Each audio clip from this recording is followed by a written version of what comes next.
Hola, ¿qué tal? Bienvenidos a la Jaula del Nube edición de entrevistas. Y esta vez está con nosotros Alfonso Muñoz, que bien, pues él es un hacker, también está en la parte de seguridad ofensiva y tiene cierta pasión por la parte de la criptografía. Están mis compañeros del grupo Elite de la OYEC y de Buxe, que hará la presentación formal. Hola, ¿qué tal? Soy de Buxec y el día de hoy tenemos de invitado especial a Alfonso Muñoz, que es ingeniero en ciberseguridad, fundador de CryptoRed y autor del libro Seguridad Ofensiva en Machine Learning. En verdad, un honor tenerte por acá, Alfonso. Bienvenido. ¿Qué onda, Alfonso? ¿Cómo te encuentras el día de hoy? ¿Qué tal? Todo muy bien. Gracias por la invitación en primer lugar y bueno, aquí desde Madrid hace un poco calor, pero bueno, es verano en España, así que es normal, es normal.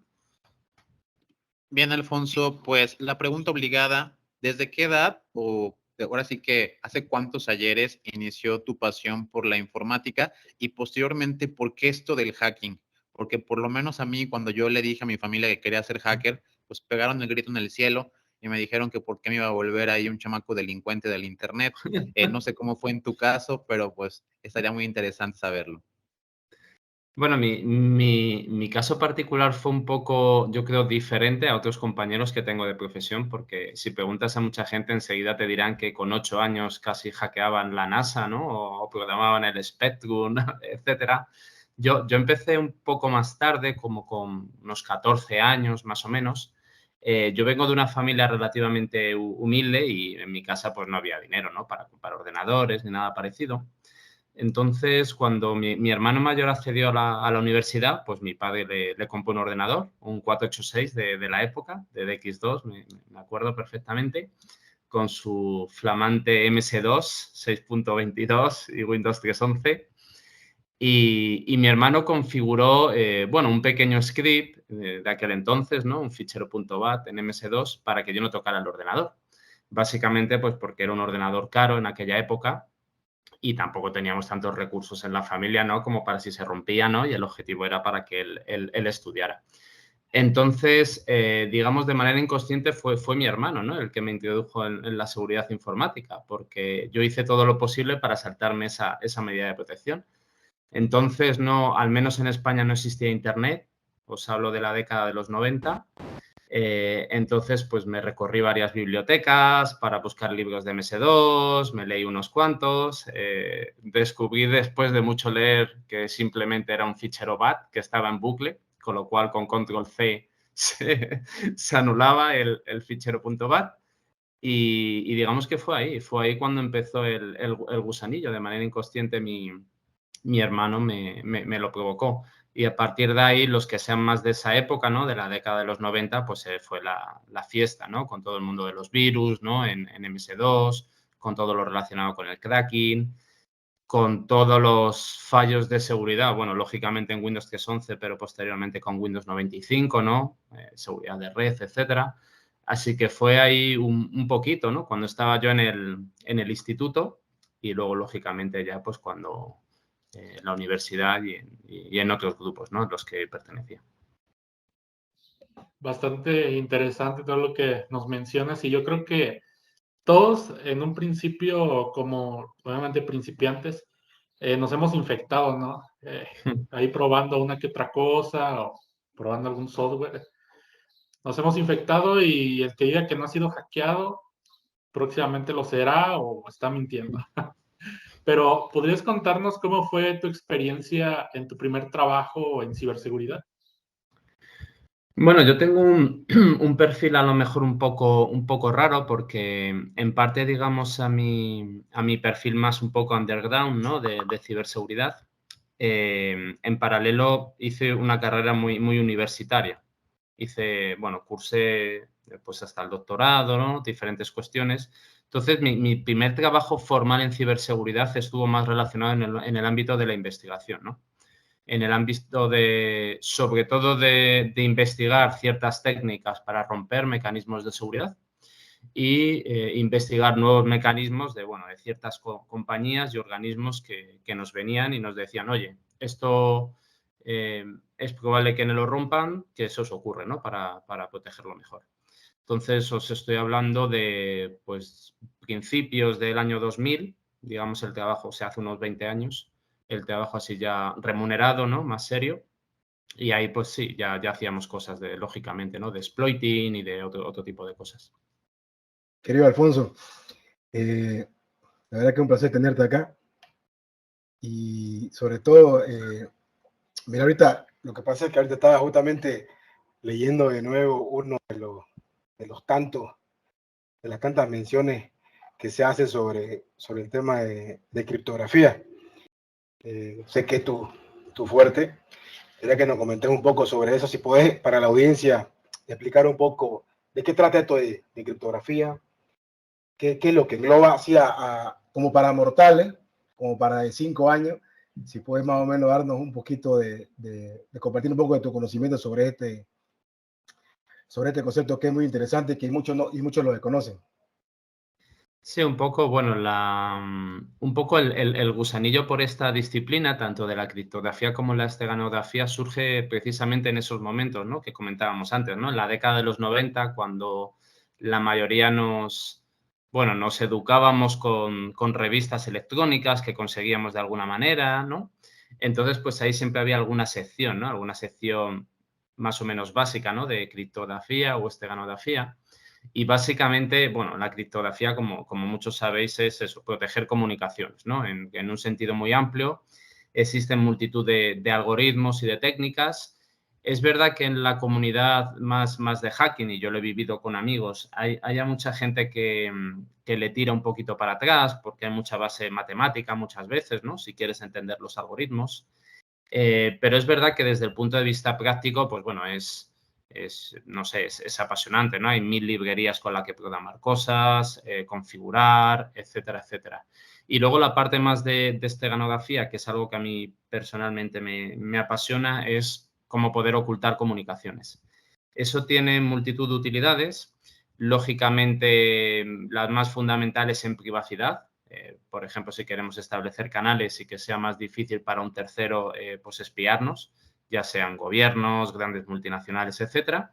Pero luego también tiene una utilidad y yo diría que es la que llevo utilizando más estos últimos 5 o 6 años, que es en la parte de seguridad ofensiva.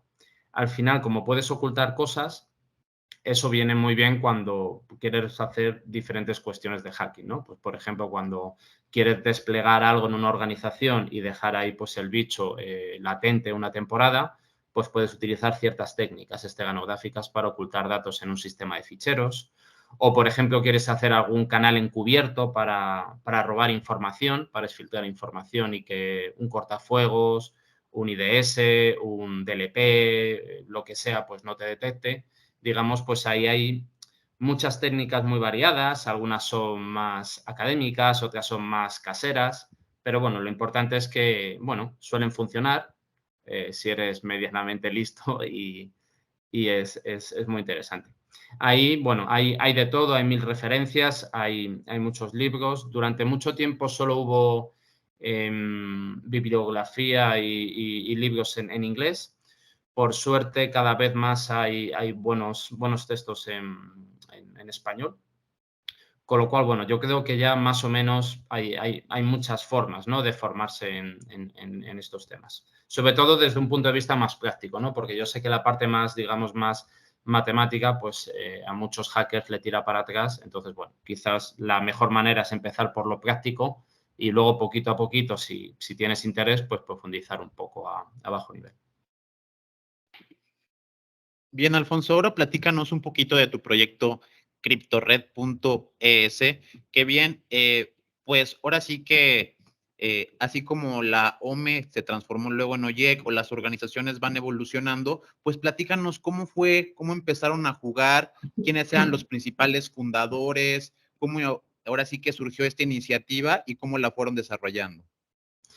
Bien, CryptoRed es un proyecto del que personalmente estoy bastante orgulloso porque es un proyecto sin ánimo de lucro. Básicamente, todos los recursos que conseguimos es o para dar formación gratuita, ya sea online o física, a diferentes cuestiones, o para invertir ese dinero en terceros para que se realice pues, investigaciones, desarrollo de herramientas de ciberseguridad, etcétera. Los inicios de CryptoRed, pues CryptoRed tiene no recuerdo ya si llega a los 25 años, es decir, surgió hace bastante tiempo de la mano de Jorge Ramió, que es bueno, un profesional muy conocido, ¿no? Sobre todo en el campo de la criptografía, y era sobre todo una red más académica. Pensar que en aquellos momentos pues, no existían redes sociales, no existía LinkedIn, Twitter, no existía... Entonces, de alguna manera, tenía que haber algún mecanismo para que profesionales afines, sobre todo a la ciberseguridad, sobre todo en España y en Latinoamérica, pues pudieran intercambiar por correo electrónico principalmente y en ciertas conferencias información. Surgió de esa manera, pero con el tiempo, sobre todo ya cuando surgieron las redes sociales y otro tipo de grupo, vimos que no tenía mucho sentido que eso quedara restringido en un entorno académico, ¿no? Porque al final el talento está en todas partes y tiene sentido pues, que todo el talento que quiera pues, pueda colaborar. Entonces, lo abrimos más a redes sociales, etcétera, y el mecanismo siempre más o menos era el mismo. Intentábamos conseguir patrocinadores de alguna manera y realizamos cursos gratuitos de formación, auditorías a terceros, etcétera. Más recientemente, hace años ya celebrábamos congresos de ciberseguridad que reuníamos, pues yo creo en su momento eran más de 500 personas, teníamos a ponentes internacionales, etcétera. Pero es verdad que como surgieron muchos eventos, muchos congresos, muchos de los que conocemos todos, pues pensamos que ya no tenía interés pues hacer eso. Pero es verdad que el año pasado lo retomé dentro de la RootedCon y bueno, continuamos un poco esos congresos de ciberseguridad que hacíamos asociado a CryptoRed. Y en este caso muy focalizado en aspectos, de nuevo, pues que no se suelen cubrir tanto, pues tema de criptografía, esteganografía, protección de comunicaciones, es decir, temáticas que a lo mejor no se cubren tanto en un congreso de hacking habitual y que creíamos que, bueno, que puede ser útil, ¿no? Útil para que los asistentes a este tipo de eventos pues puedan elegir, ¿no? Tengan más variedad de charlas para poder elegir en función de sus intereses. Y la verdad que fue bastante bien el año pasado. Conseguimos meter en la sala donde lo celebrábamos pues casi unas 500 personas. Tuvimos bastantes patrocinadores. Fue bastante bien. Y si todo va bien, pues este año en marzo, otra vez en la Rooted, pues repetiremos y vamos, os invito a cualquiera que enviéis la charla y en la medida de lo posible, pues todos los gastos están pagados. Y hablando esto de criptografía y todo eso, ¿qué recursos recomiendas? ¿Recursos, libros o algún foro o algún blog recomiendas para iniciar en este mundo de la criptografía y seguir aprendiendo cada vez más? Aquí, en la parte de criptografía, al menos en español, a mí siempre me gusta recomendar la página web de cryptored.es porque ahí tenéis mucha información, muchos vídeos en YouTube que son completamente gratuitos. Entonces, bueno, en función un poco de la necesidad puede ser útil. Luego también suelo recomendar un poco en mi GitHub, tengo diferentes repositorios donde tengo muchos enlaces a muchos libros comerciales, o sea, gratuitos o de pago, que puede ayudar, porque es verdad que existen múltiples libros de criptografía, pero un poco en función de tus intereses, pues unos libros son más adecuados y otros. Hay algunos que son más matemáticos, más académicos. Hay otros que a lo mejor son más orientados a la programación, ¿no? Porque lo que te interesa pues, es cómo poder programar en Python bien ciertos aspectos de criptografía. Hay otros más de configuración de redes, ¿no? Pues cómo poder utilizar bien TLS en un Apache o en una red interna o en cloud. En función de eso, pues hay diferentes opciones. Yo hace ya unos 2 o 3 años, no me acuerdo bien, publiqué un libro que se llama Criptografía Ofensiva, que básicamente lo que intentaba hacer es, en un único libro, intentar resumir diferentes sabores de la criptografía con múltiples referencias. Creo que el libro tenía como 800 o 900 referencias para que fuera como un libro inicial en el que cualquier persona que quisiera introducirse en la criptografía tuviera una manera fácil, ¿no? Entonces, decir, por ejemplo, bueno, si yo me quiero dedicar al mundo, por ejemplo, del malware, ¿qué necesito saber de criptografía? ¿No? Entonces, pues explicar lo que es un ransomware, qué tipo de criptografía se utiliza ahí, ¿no? Pero si, por ejemplo, yo me dedico al hacking y quiero hacer cracking de contraseñas, ¿qué tipo de criptografía se utiliza ahí? Si quiero programar, ¿cuáles son los mejores libros? Pues para programar en Java, para programar en Python. Es decir, ahí intenté hacer hice un libro, ¿no?, de eso y la verdad tuvo bastante éxito, funcionó muy bien. Entonces, bueno, en función de eso, digamos un poco, yo diría siempre en función del dinero que te quieras gastar, pero probablemente la primera aproximación sería cryptored.es, todo es gratuito y si podéis hacer a mi GitHub, ahí hay un montón de información gratuita y a partir de ahí pues ya podéis un poco, haceros una idea, ¿no?, de por dónde ir.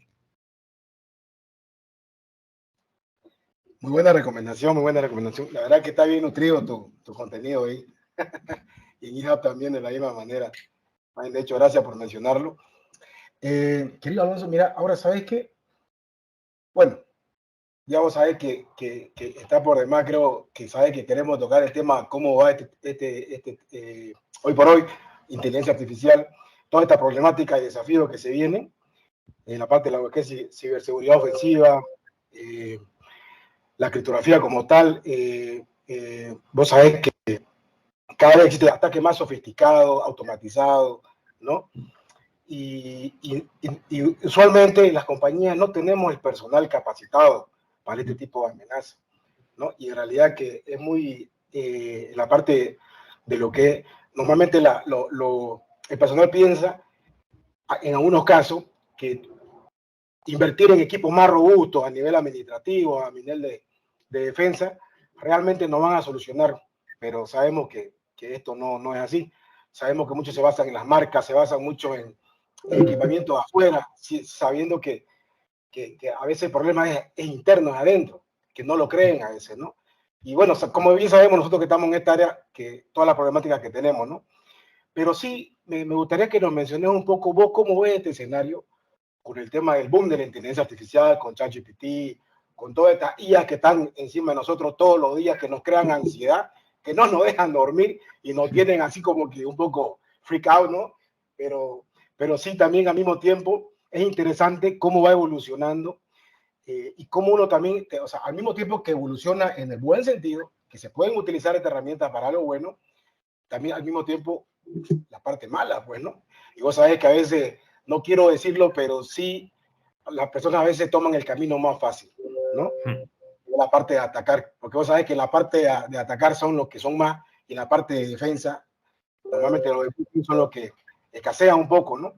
Comentarnos un poquito cómo te sentís vos con este tema de la IA y demás. Yo sé que seguramente lo venís usando de tiempo, pero como ves ahora, el panorama, hoy por hoy. Yo, bueno, siempre me gusta decir una frase que no todos mis colegas de profesión comparten, y es que creo que en ciberseguridad es necesario ser muy bueno o todo lo bueno que puedas ser en una disciplina o en dos disciplinas y ser razonablemente bueno en el resto. Es decir, es como si pudieras ser de un 6 o un 7 en muchas disciplinas, ¿no? Y un tío de un 8 o un 9, ¿no? O un 10 en una o dos disciplinas concretas. ¿Por qué digo esto? Porque a menudo en los profesionales de ciberseguridad nos centramos en ciertos temas que nos gustan mucho, ¿no? Pues, por ejemplo, imaginaros que es la seguridad web, ¿no? O la seguridad wifi. Y a menudo nos olvidamos de lo que hay alrededor. Alrededor de la ciberseguridad, que como sabéis hay muchas disciplinas, yo siempre he dicho que hay dos temáticas que cualquier persona que se dedica a la ciberseguridad debería saber. Una es procesamiento del lenguaje natural, NLP, porque es muy, muy, muy útil, tanto defensivo, desde un punto de vista defensivo como ofensivo. Y luego, por otro, la parte de inteligencia artificial. Yo hace ya bastantes años, un poco para completar eso, me hice una serie de cursos de Coursera, que se los recomiendo a todo el mundo, son gratuitos. Para mí, y he tenido la oportunidad de hablar con gente brillante, ¿no?, en este área, empresas que se dedican a esto, para mí siguen siendo los mejores cursos que existen. Son gratuitos. Si al final quieres que te den un título, creo que pagas 30 o 40 dólares y ya está. Pues tanto los de Machine Learning como los de redes neuronales son excelentes. Cualquier persona que se dedique a la ciberseguridad debería hacerlos, porque con ese conocimiento puedes entender muchas cosas y sobre todo puedes descartar a muchos vendedores de humo. ¿Por qué digo eso? Porque no es tan buena o tan útil como la gente piensa en determinados escenarios y es muy útil en otros escenarios donde a lo mejor la gente no lo piensa tanto, ¿no? Por ejemplo, en seguridad defensiva, como sabéis, ¿no? Pues a día de hoy parece que un producto de seguridad, si no tiene inteligencia artificial, parece que no hace bien su trabajo. Pero es verdad que en muchos escenarios la inteligencia artificial no es necesaria desde un punto de vista defensivo. Y cuando la introduces, si no lo haces bien, introduces a su vez problemas de seguridad. Problemas de seguridad en sistemas de autenticación, en sistemas de autorización, que si no lo haces bien, estás debilitando los sistemas. Yo he estudiado por cuestiones profesionales mucho, ¿no? la inteligencia artificial en seguridad defensiva. Hay en escenarios donde puede ser útil, hay en otros que está forzado su uso y sinceramente no es necesario, pero bueno, como sabéis, todo lo que tiene ahora inteligencia artificial pues recibe más inversión, ¿no? Más atención, etcétera. Y donde desde hace más o menos unos 3 o 4 años estoy muy apasionado es en el punto ofensivo, en seguridad ofensiva, que es sinceramente donde creo que la inteligencia artificial tiene un recorrido enorme. Sobre todo porque permite automatizar, y cuando digo automatizar no me refiero simplemente a hacer más rápido lo que haría un humano, sino hacer cosas que un humano difícilmente podría hacer. Por ejemplo, hace, ya no recuerdo, 3, 4, 5 años, en la RUTEDCON, el principal congreso de ciberseguridad en España y uno de los principales del mundo, presenté una herramienta que la tengo en GitHub, que es URIDIP, que básicamente lo que hacía era utilizaba inteligencia artificial para intentar hacer un tipo de phishing avanzado. Y lo que hacía era interesante, era básicamente, no sé si conocéis, bueno, vosotros me imagino que sí, lo que es el estándar Unicode. Para el que nos esté oyendo, pues el estándar Unicode básicamente, simplificándolo mucho, es una representación, ¿no?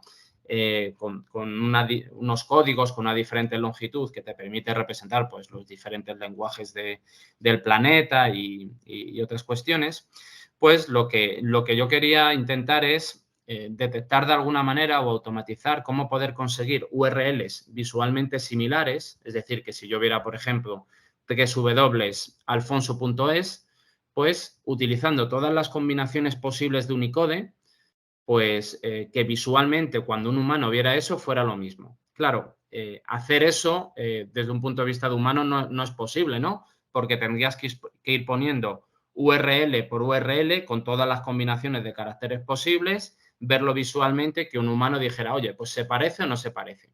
Entonces, en este caso, en esta herramienta concreta, lo que se hizo fue, íbamos cogiendo carácter a carácter, lo poníamos como si fuera una imagen, comparábamos las imágenes con algoritmos de inteligencia artificial y esos algoritmos te decían, pues se parecen en un tanto por ciento. Entonces, con eso, pues nos íbamos creando unas tablas y llega un momento en que tenías una tabla perfecta en la que decía, pues por ejemplo, la A en latín es igual al simbolito no sé qué en cirílico, ¿no? O 2 letras en latín equivalen a tal letra en el alfabeto hebreo, me lo invento, ¿no? Entonces, claro, poder hacer eso de manera automática es bestial. En este caso concreto, yo lo utilicé lógicamente, para hacer temas de seguridad ofensiva. Incluso detectamos fallos en políticas de seguridad de los navegadores de entonces, fallos que reportamos por ejemplo, Skype y otras grandes empresas. Pero también se puede usar desde un punto de vista defensivo. Si tú sabes todas las opciones que un atacante puede usar para atacar tu dominio de la empresa, pues puedes usar contramedidas. Entonces yo, desde un punto de vista de seguridad ofensiva, estoy apasionado, o sea, veo un gran potencial y ahí entra, si luego queréis hablar, podemos hablarlo de todo lo relacionado con los LLMs, ¿no? Cómo funciona ChatGPT, etcétera, porque eso bien utilizado también tiene un potencial enorme en seguridad ofensiva. Bien, pues ahora yo quiero hablar de este librito que por ahí publicaste, el de Stego Malware. Sí. En verdad, pues para mí ha sido un libro que implica mucho reto, sobre todo intelectual.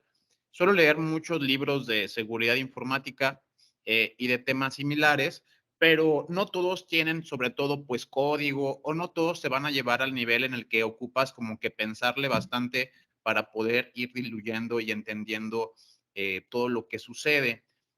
Ahora sí que la pregunta va un poco diferente, pero realmente es muy complicado y es muy ejemplificado, como lo muestras ahí, la evasión de antivirus, incluso pues trucos de cómo poder hacer un crypter, cómo poder hacer demasiadas cosas. Y esto es muy interesante porque como lo mencionaste, todo tiene un enfoque a veces de enseñar para mejorar la ciberseguridad. Pero ¿qué hay de esta disyuntiva y qué opinas tú de que algunos de estos contenidos, por ejemplo, evasión de antivirus, si tú pones, por ejemplo, bypass en Twitter o en Facebook, pues obviamente vas directito a la bandeja del spam, a ser tagueado o incluso hasta a ser damnificado así de una manera sustancial en el número de visitas. ¿Qué opinas de esta situación? De la censura que va en contra de esto y sobre todo en la parte de tus títulos, pues yo creo que está muy bien hecho eso de evasión de antivirus, es el título que va como parte del libro, o Stego Malware, y pues imagínate que por eso te puntien bajo en la parte de marketing o de branding. ¿Cuál es tu referencia o opinión al respecto? Claro, yo soy desde hace muchos años un claro defensor de la libertad de expresión, ¿no? Y de la libertad de información. Tanto es así que he publicado ya creo que 5 o 6 libros. La gran mayoría de ellos los realizo con autoedición. Es decir, no quiero que ninguna editorial me diga lo que puedo o no puedo publicar. Es mi escrito y la gente decidirá si lo quiere leer o no en función de si le parece interesante o no. Entonces, a mí personalmente, actualmente autoedito los libros con Amazon. Y es verdad que no he tenido. Es curioso, ¿no? Porque este capitalismo, ¿no? Tan radical en el que vivimos, en ocasiones puede ser hasta garante de la libertad de expresión. Es raro, ¿no? Porque parece que mientras se vendan los libros da igual lo que pongas, ¿no? Pero es verdad que gracias a Amazon, en este caso, he sufrido menos censura que si lo hubiera hecho con otras editoriales que en principio son más garantes de la libertad de expresión. Son esas contradicciones, ¿no? Que te lleva la tecnología. Y bueno, lo que suelo hacer es los publico así y básicamente suelo ponerle un precio habitualmente bastante bajo para que sea accesible y al poco tiempo, normalmente al año, año y medio, lo libero gratuitamente porque es una manera de decir, bueno, el que quiera comprarlo es porque un poco te apoya, ¿no? Para que sigas haciendo este tipo de investigaciones y el que no o no tiene dinero, pues oye, puede acceder un poquito de tiempo después. Es verdad que en ciberseguridad, como sabéis, siempre hay ese debate, ¿no? De si toda la información o gran parte de información, sobre todo desde un punto de vista de ataque, debe ser contada abiertamente. Mi experiencia en las últimas décadas, y creo que otros profesionales lo comparten igual, es que es la única manera de avanzar. En la década de los 90 yo lo viví, al final el conocimiento estaba muy cerrado en ciertos grupos y al final así no avanza, ¿no? No se puede crear una industria y no avanza la sociedad. Entonces, la información con cuidado, es decir, pensando las cosas bien, no haciendo las cosas a lo loco, pero es verdad que tienen que publicarse de alguna manera abiertamente porque a veces es la única manera en la que podemos hacer presión a los fabricantes. Seguro que conocéis muchos casos y yo también, ¿no? Que se detectan o detectamos fallos de seguridad y no se corrigen. No se corrigen pues por el motivo que sea. Muchas veces pues porque porque no hay un interés económico claro en arreglarlo, por mala reputación o por lo que sea. Y en ocasiones, pues hay que hacer full disclosure, ¿no? Y es una manera de presionar. Entonces, un poco, yo con lo que publico va un poco en esa dirección. Es verdad que se puede aprovechar desde un punto de vista ofensivo, sobre todo si los que se dedican al lado defensivo no hacen bien su trabajo.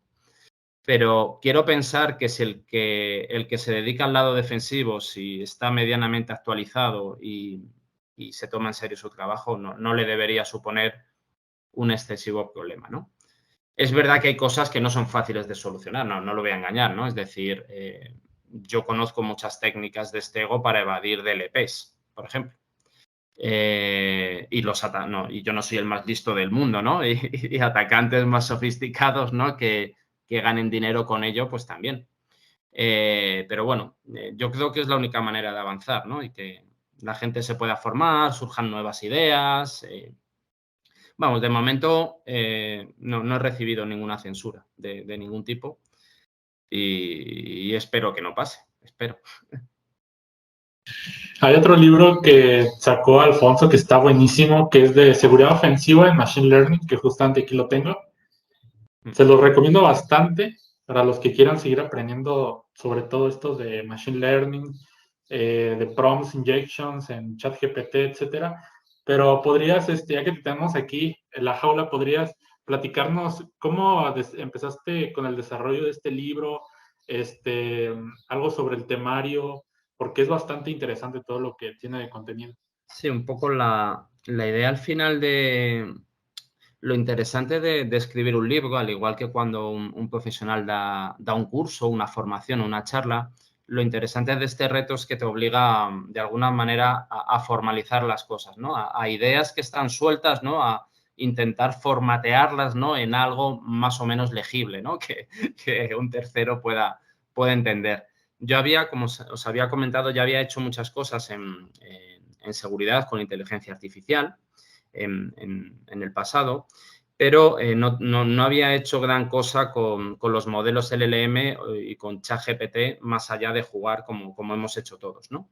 Entonces, un poco lo que me puse como objetivo fue, bueno, voy a entender un poquito mejor cómo funciona ChatGPT y estas tecnologías que usan los modelos LLM un poco más a bajo nivel y, sobre todo, entender qué está haciendo ya la gente con estos modelos y ChatGPT a nivel de seguridad. A nivel de, pues, cómo puedo usar, por ejemplo, ChatGPT en seguridad defensiva o cómo lo puedo utilizar en seguridad ofensiva.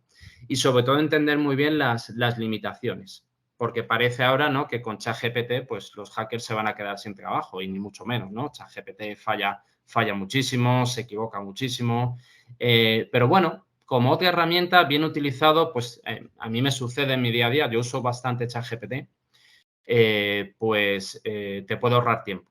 Entonces, bueno, tienes que tener en cuenta que hay problemas de privacidad, es decir, que lo que tú pongas ahí pues puede acabar en terceros, entonces no pongas lo que no debes de poner, pero teniendo en cuenta eso, pues te acelera, ¿no? Te puede acelerar mucho, pues, desde un punto de vista ofensivo, pues configuraciones extrañas de comandos, ¿no? Pues no me acuerdo cómo era el parámetro 25 en un nmap cuando hago no sé qué, ¿no? O cómo uso un SQL map cuando tengo una entrada en tal formato y o sea, ese tipo de cosas te acelera bastante. Por ejemplo, en el libro reflejo muchos ejemplos que ya son muy famosos, ¿no? De cómo poder hacer phishing. Buenos ejemplos, buenas plantillas de phishing con ChatGPT. La verdad es que a día de hoy el que envíe el equipo o las personas que hagan un phishing mal es porque quieren, ¿no? Porque puedes hacer unas plantillas perfectas, ¿no? En un lenguaje perfecto, ¿no? Usando ChatGPT. Pero luego hay cosas escribiendo este libro, cosas súper ingeniosas que a mí no se me hubieran ocurrido nunca, que es, por ejemplo, utilizar ChatGPT como un honeypot. Es decir, a ChatGPT le puedes decir que actúe como un sistema operativo o como un dispositivo de red y tú vas interactuando con él, ¿no? Pues, por ejemplo, actúa como un MS2 en la versión no sé qué, ¿no? O un Linux en la versión no sé qué, ¿no? Y a partir de ahí, pues, le hablas con él con comandos. Es decir, hay maneras que hay gente muy creativa, muy ingeniosa en el mundo que ha usado esos modelos de esa manera. Entonces, un poco también el objetivo de este libro era, bueno, recopilar lo que hay o lo más famoso para que nos dé ideas, ¿no? Para que nos dé ideas a investigadores y, sobre todo, para entender las limitaciones, porque es verdad que tiene muchas, ¿no? En el momento que juegas un poquito más, pues se notan, ¿no? Por ejemplo, pues si quieres hacer una determinada herramienta de postexplotación en PowerShell, pues puedes jugar, van saliendo ciertas cosas, pero es verdad que si no sabes del tema, lo que va a salir de ChatGPT pues es un poco un poco basura. No sé cómo decirlo, ¿no? Entonces, pues bueno, un poco ese fue el objetivo del libro y no sé, la verdad es que es interesante. Yo estoy bastante obsesionado ahora con los modelos LLM, sobre todo con los modelos open source, porque es verdad que el problema que tiene estas tecnologías es que son desarrolladas por grandes organismos que invierten millones y millones de dólares, pero al final tú no puedes tener estos modelos en local, ¿no? En tu casa o en tu empresa para hacer lo que quieras. Entonces, hay muchos investigadores que están trabajando en modelos LLM open source y es algo que actualmente con otras personas estoy investigando en cómo poder utilizarlos para temas de seguridad, defensiva y ofensiva, pero que tú seas el dueño, ¿no? El dueño de la tecnología y digas, pues oye, en mi compañía quiero usar un LLM, por ejemplo, para que me dé recomendaciones de ciberseguridad o para que yo le pueda introducir logs de, no sé, de un Apache y me extraiga ciertos parámetros, ¿no? O de un SIEM o de lo que sea. Entonces, ahí sí soy optimista por definición, pero creo que hay recorrido, ¿no? Y la verdad es que me parece un tema súper apasionante. La verdad que, mira, lo que acaba de mencionar justamente me hace acuerdo a lo que acaba de mencionar de los modelos LLM, porque yo me acuerdo cuando estaba comenzando con TensorFlow, cuando lo liberó Google, la verdad que fue genial, ¿no? Me acuerdo esa época cuando lo liberaron y demás, era como que era un juguetito sumamente genial.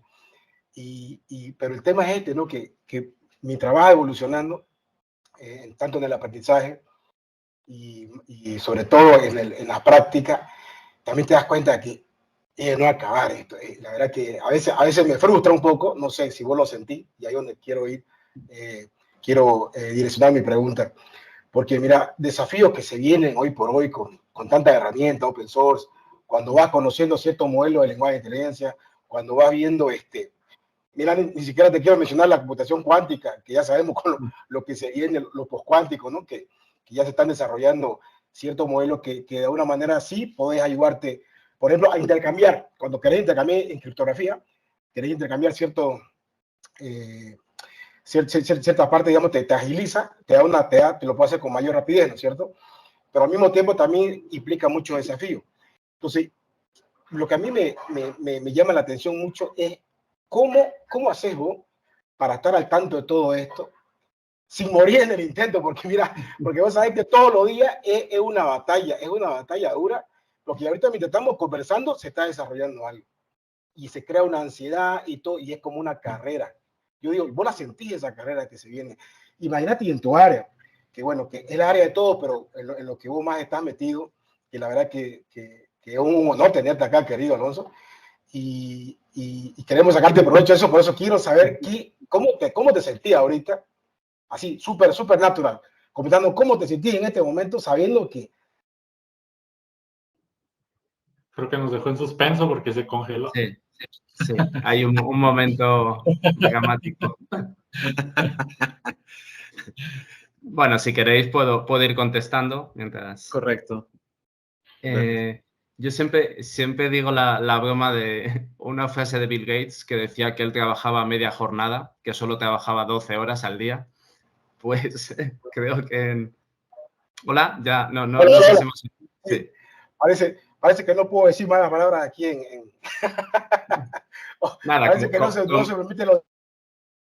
Sí, no, comentaba la broma que yo siempre digo que, como decía Bill Gates, que trabajando media jornada es suficiente, con 12 horas al día. Es verdad que, bueno, el problema de la ciberseguridad que es un tema muy amplio. Y es verdad, a mí me ha pasado y me pasa, y a mucha gente que conozco, que te puede llegar a generar mucho estrés y agobio. Entonces, ahí tienes que saber equilibrar, tener... La muy de moda, o al menos en Norteamérica y en España también, ¿no? El concepto de salud mental, ¿no? Tienes que saber equilibrar, ¿no? Para tener un balance adecuado. Y luego también es verdad que yo creo que es una profesión que que si no es tu hobby, es muy difícil estar actualizado en muchos temas. Es decir, puedes dedicarte perfectamente a esta profesión sin ser tu hobby y ser un buen profesional, trabajar 8 horas al día y ya está. Pero es verdad que eso dificulta que sepas de muchas cosas. Sabrás probablemente de tu área fundamental de trabajo y probablemente lo harás muy bien. Pero claro, en ciberseguridad, al ser una disciplina que es muy transversal, ¿no? Que toca muchas cosas, pues la única manera de conseguir eso es dedicándole tiempo. Hay personas que serán más listas que otras y necesitarán menos, pero al final hace falta mucho tiempo. Yo tengo la suerte que es trabajo y hobby, pues es de lo mismo, ¿no? Que es, bueno, de diferentes cuestiones de ciberseguridad, pero al final yo a veces he hecho cuentas y 12 horas puedo dedicarle muchas veces al día, entre semana. Entonces ahí no hay misterio, ojalá y lo hubiera, ¿no? Pero y a veces a lo mejor sobre todo eso te lo da la edad, pues según te vas haciendo un poco más mayor, a saber priorizar. A lo mejor cuando eras más joven, pues te interesaba saber en detalle la última versión de Python o de Java, ¿no? Con todas las características. Y ahora, pues, asumes, dices, bueno, yo sé la versión Python, me voy a echar un poco para atrás, ¿no? La 2.7 o lo que sea. Y bueno, y hay otras cosas que son más prioritarias. Entonces, sí, pero oye, Alfonso, coincido contigo, es complicado. Es muy complicado, ¿no? estar en el día y... Yo por eso, mira, disculpa que te corte, justamente me hizo acuerdo también, que va de la mano. Me comentaba alguien, a ver, brother, me decía, si vos trabajás con modelo de inteligencia artificial, trabajas con algoritmos, automatizás cosas, ¿por qué no lo usás a tu favor y así trabaja por vos y te da más tiempo? Y yo, o sea, irónico, ¿no? Y yo le dije, lo único que te puedo decir, que me acuerdo de Alan Turing, que para que vos sabés que cuál es su base del brother eterno, ¿eh?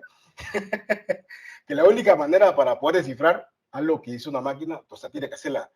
Siempre hay detrás un humano acá. Entonces, no podemos de alguna manera dejar que los sistemas o a unos modelos de IA, que si yo, puedan ser autónomos. O sea, lamentablemente siempre van a necesitar en nuestra parte.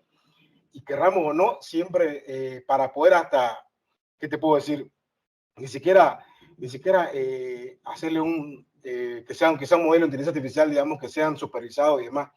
No solamente por eso, es como acaba de mencionar, si ya estás metido acá, hay ciertas cosas que tenés que dejar de lado, porque no se puede querer, como se dice, no podemos querer todo al mismo tiempo, pero sobre todo queremos estar al mismo, o sea, querés separar tu vida laboral con tu vida. Por ejemplo, uno quiere viajar, querés disfrutar, querés aprender, querés hacer un libro, la única forma es estar enganchado y es estar conectado.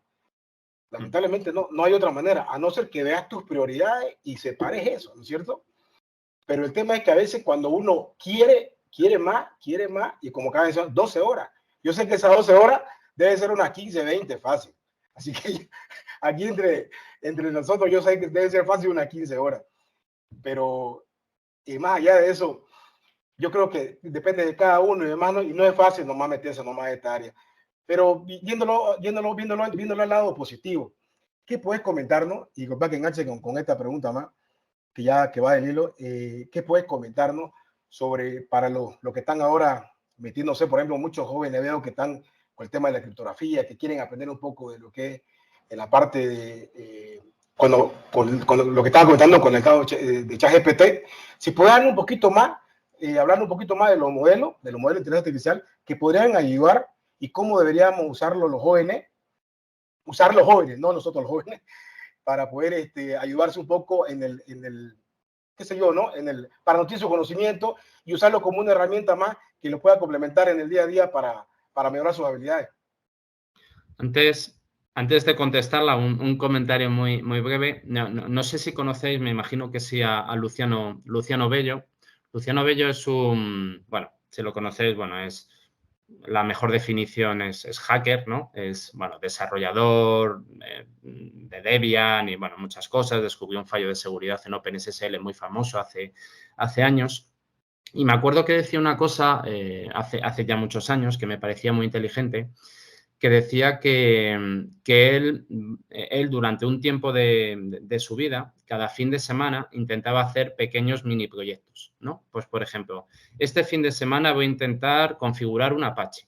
El siguiente fin de semana voy a intentar descargarme un proyecto educativo y hackear una página web. El siguiente voy a intentar, pues, por ejemplo, implementar un algoritmo criptográfico. ¿Qué es lo interesante de eso? Que me parece muy útil, sobre todo para gente que está estudiando o está empezando, es que en un plazo razonablemente corto puedes descubrir que te gusta.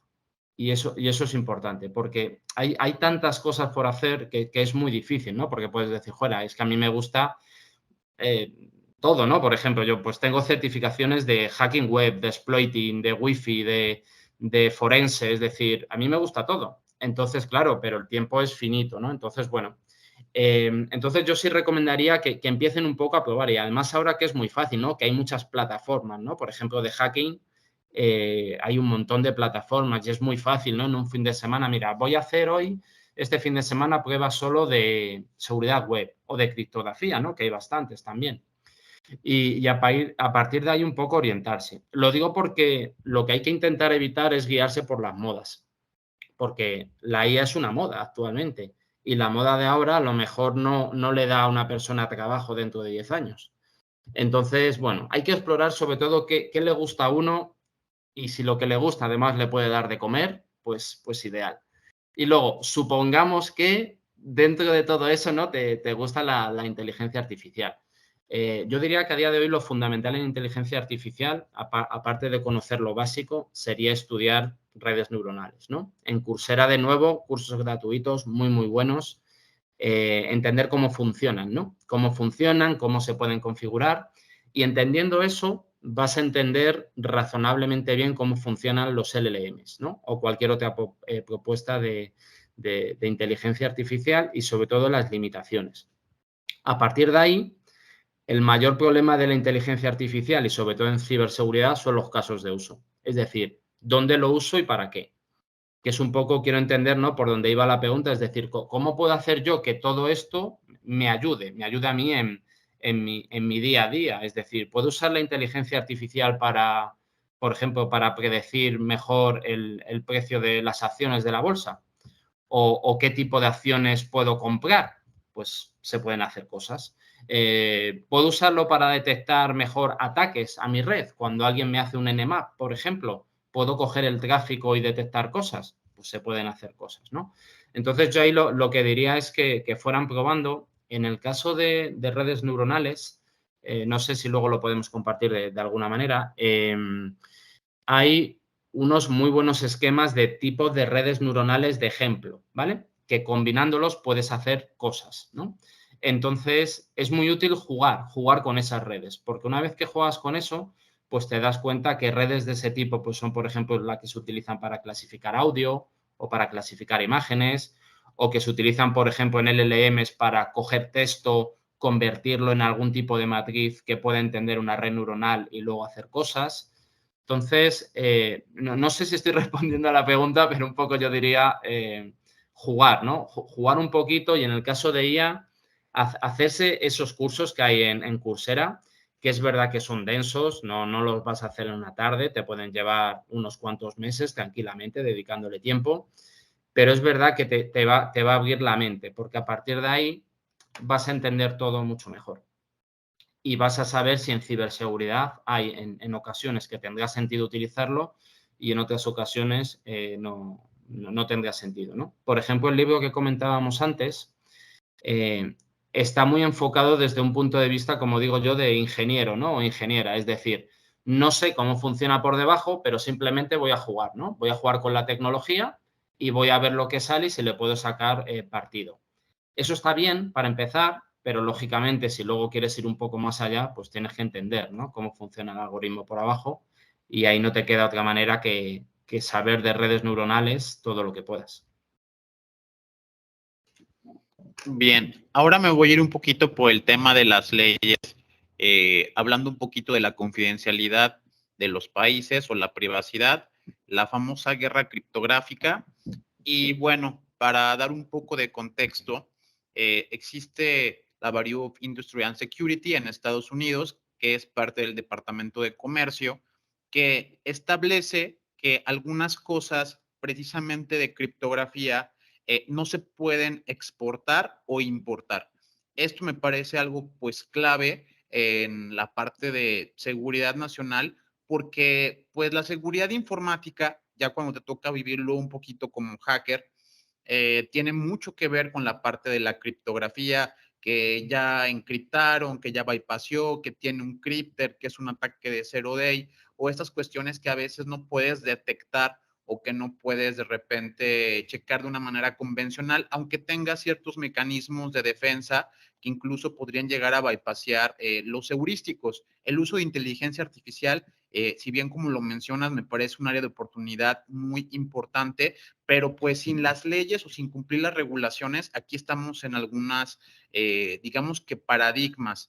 Por poner otro ejemplo también en contexto para la audiencia, hay lugares como China en los que pues podríamos decir que te sientes como que el FBI o la Fuerza Armada de China y el espionaje chino está todo el tiempo viendo qué haces y qué no haces, y que para tú acceder a ciertos contenidos tengas que usar una VPN o utilizar cierta manera como de brincarte los firewalls y la protección que hay en ciertos países, pues no opera para todos de una manera, digamos que equitativa o igualitaria, y esto podría crear pues grandes conflictos.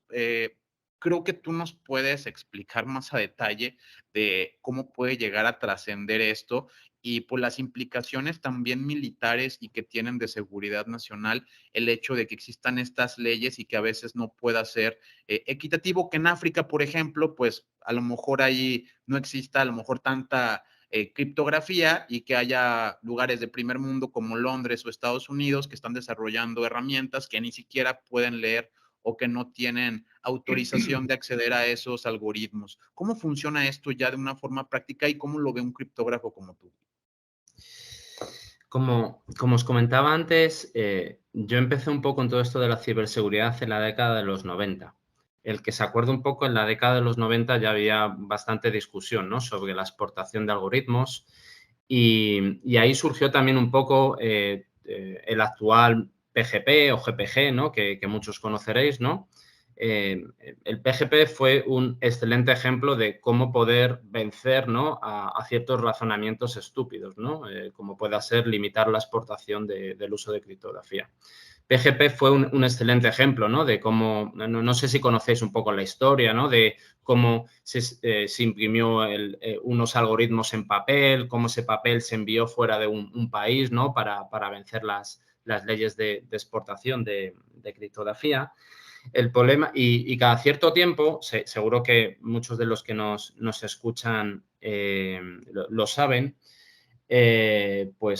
hay, bueno, ciertas discusiones, ¿no?, de si la criptografía debería ser accesible, ¿no?, sobre todo por entidades gubernamentales, ¿no?, que debería abrirse o que deberían tener pues ciertas llaves maestras. Yo personalmente, pero esto es mío, que a lo mejor soy un soñador, creo que esa discusión ya se terminó hace muchos años, ¿no? La criptografía tiene que ser robusta, la criptografía tiene que ser accesible y, de hecho, a día de hoy lo es. Es robusta y es accesible.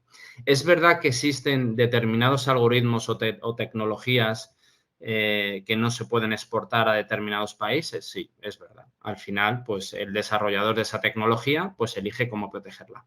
Pasa en Estados Unidos, pero también pasa en muchos países, ¿no?, en países europeos, ¿no? Yo conozco, bueno, diferentes países europeos que desarrollan ciertas tecnologías y deciden a lo mejor no exportarlas a otros países, incluso a países aliados.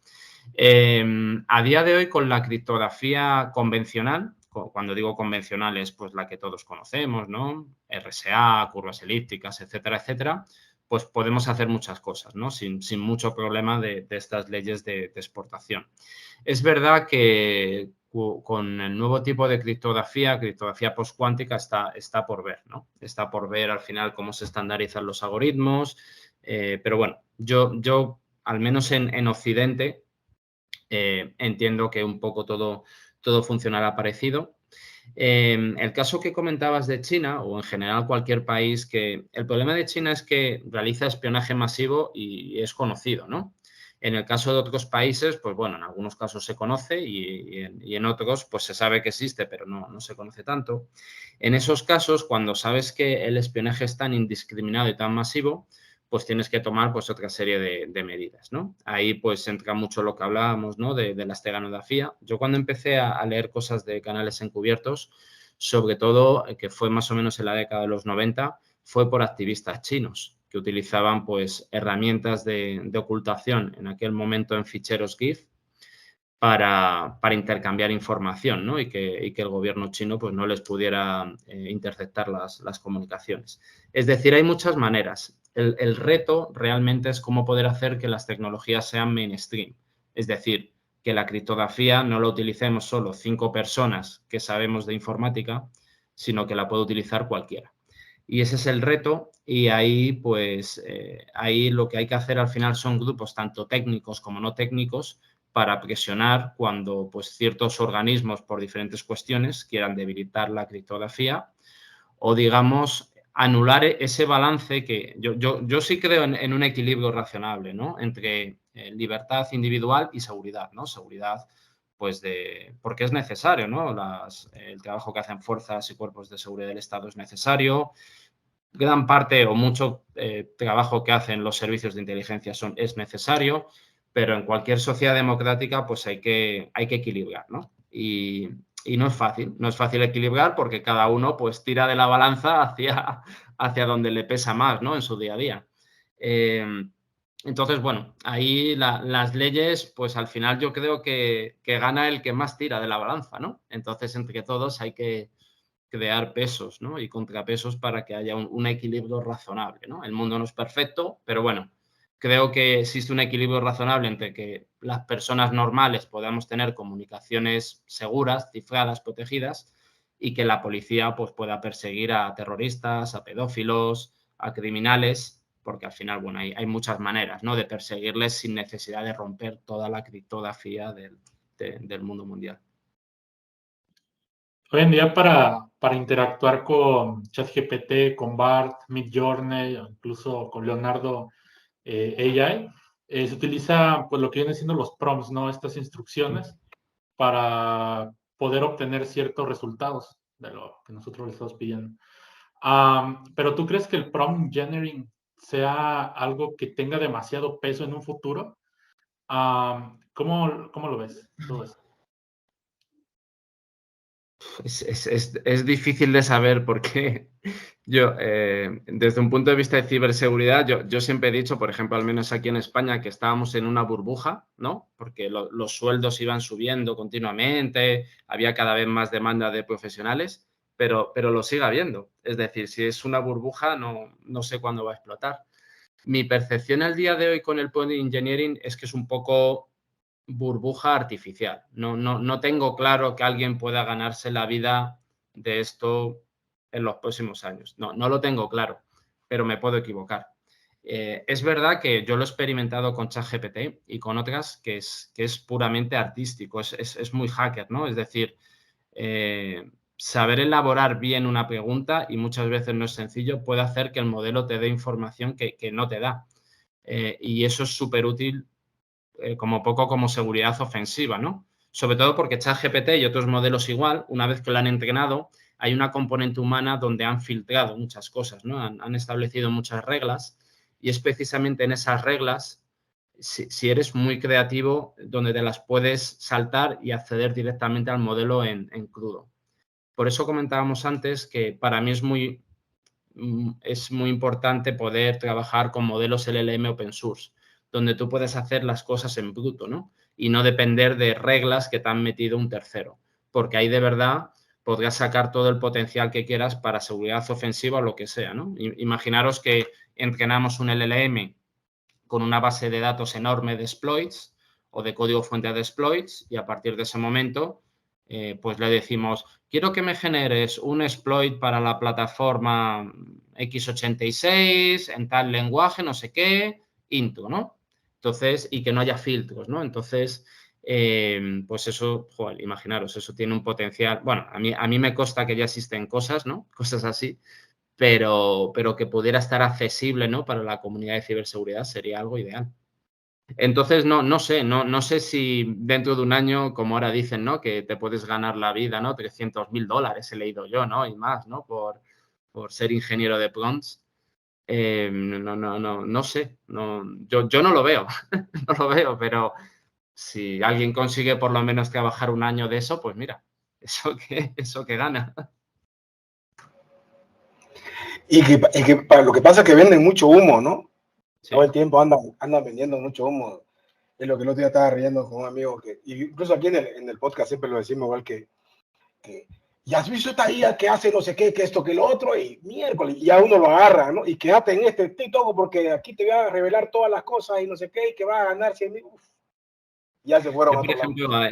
aquí en España, en diferentes, bueno, conferencias y mesas redondas que me han invitado para diferentes cuestiones, yo soy bastante crítico con el uso de la inteligencia artificial en seguridad defensiva. Y siempre discuto, bueno, con alguna persona, ¿no? Que vienen de empresas, pero sobre todo porque esas empresas viven de eso, ¿no? Viven muchas veces de subvenciones de terceros, ¿no? Porque usan inteligencia artificial y demás, y su producto probablemente funcionaría exactamente igual sin inteligencia artificial. Entonces, sí, creo que hay mucho humo porque al final hay mucho dinero. Hay mucho dinero, hay gente que invierte en modas y al final ese gasto de dinero lo tienes que justificar con algo. Imagínate, si tú eres el CEO de una compañía y quieres que la compañía valga cientos de millones, pues si al final los desarrolladores ganan mucho dinero, pues justifica también que tu salario sea muy alto, ¿no? Entonces, al final vas generando una burbuja de cosas que no tienen sentido, como pasó con blockchain en muchas, ¿no? Que el 90 y mucho por ciento del humo que hubo, pues ya ha desaparecido. Todavía quedan cosas, pero bueno. Y probablemente, pues, bueno, con la IA ya ha pasado y creo que irá pasando poco a poco, ¿no? Según la gente va sabiendo más, pues yo lo he visto en ciberseguridad, ¿no? En grandes corporaciones, ¿no? Que al principio te vendían una solución mágica y decías, genial, pero cuando ya la gente sabía más de inteligencia artificial, decía, bueno, vamos a ver esto un poquito más despacio. ¿Qué es lo que haces con los logs específicamente que no puede hacer con un grep o con algo, ¿sabes? Entonces, bueno, supongo que es la tecnología, ¿no? Es el hype que hay en la tecnología pero sí, vamos, los sueldos que he visto para estos temas me parecen disparatados, ¿no? Sobre todo si lo comparas con otros parecidos, ¿no? Como puedan ser asociados a Web3, ¿no? O parecido, ¿no? Por poner burbujas, ¿no? Que pueden estar compitiendo. No sé. Sí, coincido plenamente que hay un poco ahí de, no sé, de Sí, nube.